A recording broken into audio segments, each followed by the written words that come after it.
ары қарай жалғастырамыз. Яғни Nvidia компаниясының бір ай бұрын бір үштігін болсын сатып алыңызшы акциясын, иә, $208 пайда көреді екенсіз.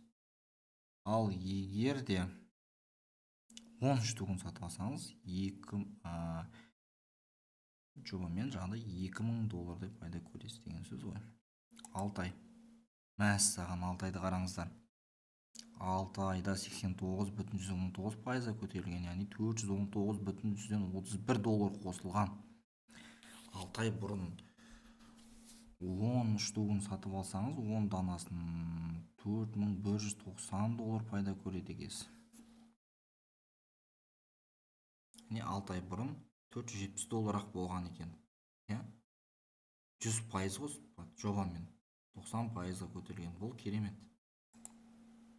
Мәссаған, бір жылдықын қараңыздар енді. Бір жылда 278% көтерілген. Үстінен $655,93 қосылған, иә. Ал деген керемет енді. Қараңыздар, 6 ай бұрын 2023, бір жыл бұрын, то есть, кешірім сұраймын, бір жыл бұрын 2023 жылдың 6 наурызы күні $235,54 сатып алсаңыз, әр штугіне дәл қазір $890,45 сатасыз. Яғни жобамен $655 пайда көреді екенсіз. Бір жыл бұрын сатып алған болсаңыз. Қараңызшы, бір жыл бұрын 236 деп алайықшы, жарайды, $236. Егер $236 мысалы, 10 штугін сатып алсаңыз, $2360 кетеді сізден. Мысалға, ол уақытта білмеймін, орта есеппен $430 деп есептей салайыншы. Мысалға, 1 миллион теңгеге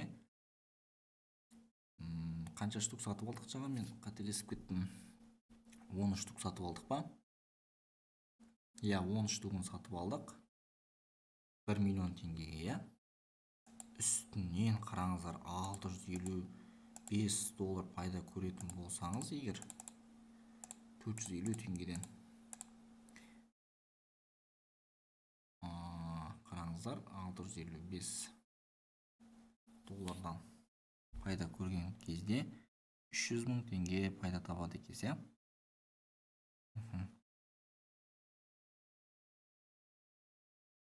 Жоқ, кешірім сұраймын. Біз 10 штук дедік қой. Мана енді осыны 450 көбейтсем, 3 миллион теңге пайда табасыз. Ойлаңызшы, егер де 100 штугын сатып алсаңыз, 30 миллион пайда табасыз. Бұл деген енді керемет. 30 миллион теңге. Қараңыздар, мысалы, 10 миллион теңге. 1 миллион теңге болды 10 штугы. Енді 100 штугы жобамен 10 миллион теңге. Сіз 10 миллион теңгеге құйып, үстінен расходсыз, өйткені расходсыз есептеп отыр, $655. Үстінен 30 миллион теңге пайда тауып жатыр екенсіз. Бұл деген керемет. Байқап отырсаңыздар, Nvidia компаниясы бір жыл бұрынғы статистиканы қарайтын болсақ, қысқа мерзімді уақытқа да, ұзақ мерзімді уақытқа да пайда табуға өте жақсы компания болған екен, бір жылдың ішінде. 2023 мен 2024 жыл аралықта. Қараңыздар, қалай көтерілген, статистиканы қарасақ, жақсы көтерілген. 5 жылды көрсек, мәссаған. 5 жылда $2260,75 қосылған. Яғни $851 қосылған екен. 1 жыл бұрын не бар, 5 жыл бұрын не бар, қараңыздар, 2019 жылдың 8 наурыз күні $37,66 ғана болған. Ойлаңызшы, $37 бір штук, енді үстінен 800, мысалға 100 штук сатып алсаңыз $3700-ға, үстінен $852 әр штуктан пайда көрсеңіз, 100-ге көбейтсек $85,200. Солай қоя, $85,200. Мәссаған, есептеп көрейікші, 5 жыл бұрын. Жарайды, бетек. қазір былай істейік. Доллар курс теңге деп 5 жыл бұрынғысын көрейікші. Көруге бола ма екен? 5 жыл. Қараңыздар, 5 жыл бұрын 379 теңге дейікші. 379 теңгеден қараңыздар, 103 штугын сатып алсақ 38 доллар дейікші. 38 доллардан 103 штук сатып алдыңыздар. 3800 долларға, я? Қараңыздар, ол кезде 5 жыл бұрын бізде 2019 жылы 379 теңгеден болған.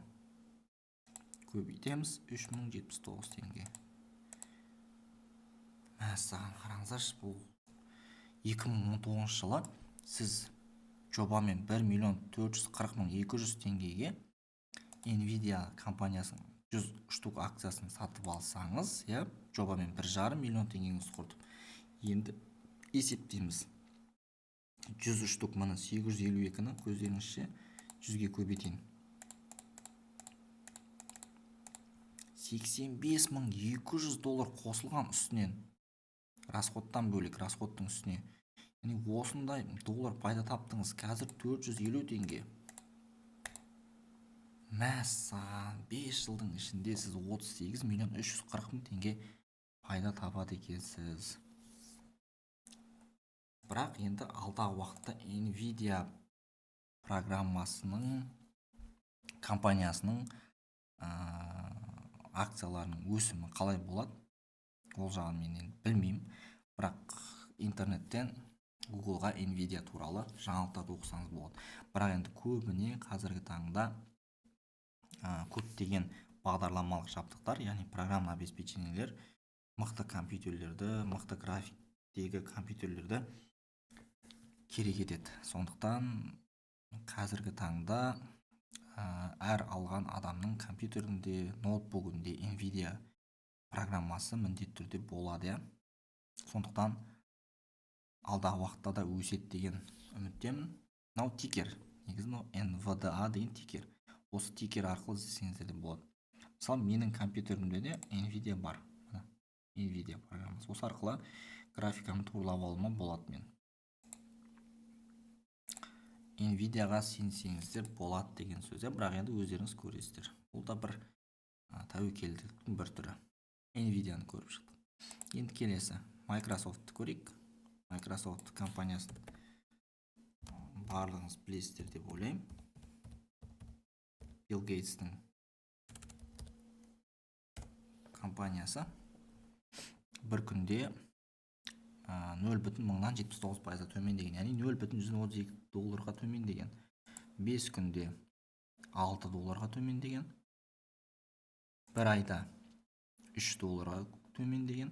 Қазіргі бағасы 402 доллар. 402,33 доллар. 6 ай. 6 айда 20,86%-ке көтерілген, яғни 69,45 долларға көтерілген. Яғни 6 ай бұрын 2023 жылының 6 қыркүйегі күні әр данасы 332,88 доллар болған. Қазір 402. Яғни 6 ай бұрын сатып алсаңыз, әр акциясының үстінен 69-70 доллар пайда көресіз. Бір жылда жақсы көтерілген екен. Яғни 56,53%-ке көтерілген. Бұл деген сөз үстінен 145 доллар қосылған. Мына статистиканы көріңіздер. 256 доллар болған 2023 жылдың 6 наурыз күні. Қазір 402 доллар. Мына 5 жылда да жақсы көтерілген екен.